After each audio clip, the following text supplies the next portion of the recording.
दर्शकों, रामचरितमानस के अरण्य कांड के दोहा नंबर 34 की चौपाई नंबर 4 तथा दोहा 35 व इसी दोहे 35 की चौपाई नंबर 1, 2 और 3 में श्री राम जी ने भक्तमती भीलनी को नवधा भक्ति का ज्ञान करवाया है।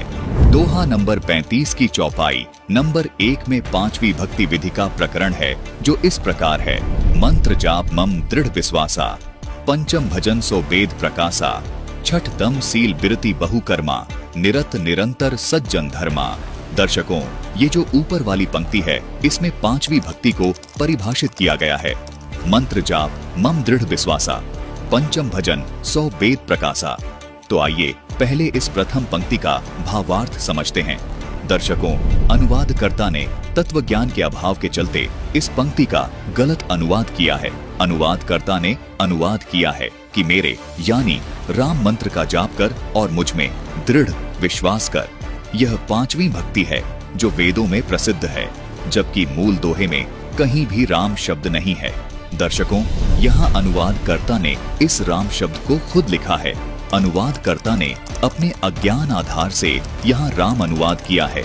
इस पंक्ति का सही अर्थ ये है कि श्री राम जी भीलनी को कहते हैं कि उस मंत्र का जाप करो जिसकी वेदों में बहुत महिमा है, और मेरी इस बात पर तुम दृढ़ विश्वास करो। यही 5वीं भक्ति है। दर्शकों, आइए अब जानते हैं कि वो मंत्र कौन सा है जो वेदों में प्रसिद्ध है, जिसके बारे में श्री राम जी भीलनी को कह रहे हैं कि वो 5वीं भक्ति है। आइए देखते हैं। ये है यजुर्वेद अध्याय 40 का मंत्र 15, जिसमें लिखा है वायु अनिलम अमृतम अथ इदम भस्मांतम शरीरम, ओम कृतो स्मर किलबे स्मर कृतम स्मर।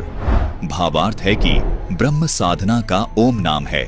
इससे मिलने वाले अमृतम अर्थात मोक्ष प्राप्ति के लिए ओम नाम का जाप गर्म व ठंडा यानी ईला पिंगला श्वांस उश्वांस से पूरी लगन के साथ शरीर नष्ट होने तक कार्य करते करते स्मरण कर, पूरी कसक के साथ अर्थात किलबिलाहट और विलाप जैसी स्थिति से स्मरण कर, मनुष्य जीवन का मूल कार्य जानकर इसका स्मरण कर।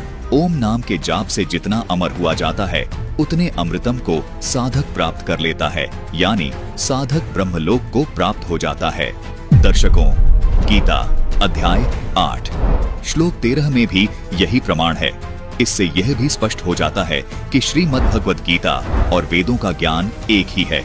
दर्शकों, अब रामचरितमानस के अरण्य कांड के दोहा नंबर 35 की चौपाई नंबर 1 में श्री राम जी ने भक्तमती भीलनी को ओम मंत्र का जाप करने का संकेत किया है।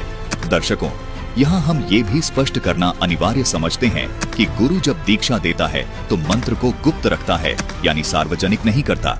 मंत्र जाप गुप्त रूप से दिया जाता है।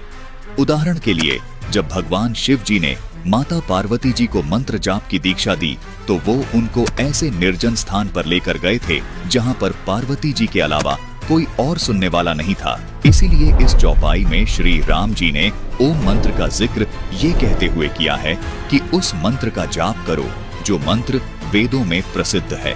दर्शकों, इससे स्पष्ट हो जाता है कि इस चौपाई में राम नाम के जाप का कोई प्रावधान नहीं है। सूक्ष्म वेद में कबीर परमात्मा ने कहा है कि 3 लोक सब राम जपे हैं, जानी मुक्ति को धाम, श्री रघुनाथ वशिष्ठ गुरु कीन्हा, तीनों लोक ओम नाम। इस वाणी में कबीर परमात्मा ने बताया है कि भोले श्रद्धालु जन तत्वदर्शी संत न मिलने के कारण तथा शास्त्रों को ठीक से न समझने के कारण 3 लोक के प्रभु श्री राम जी को ही पूर्ण मोक्षदायक मानकर राम राम का जाप करते हैं। जबकि श्री राम जी ने तो स्वयं श्री वशिष्ठ जी को अपना गुरु धारण किया था और वशिष्ठ जी ने उन्हें ओम नाम जपने के लिए दिया था।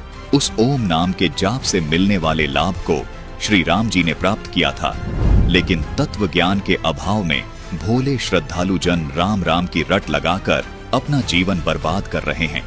ये बखेड़ा आज तक पड़ा हुआ है, जिसको आज संत रामपाल जी महाराज ने अपनी तत्व ज्ञान से सुलझा दिया है।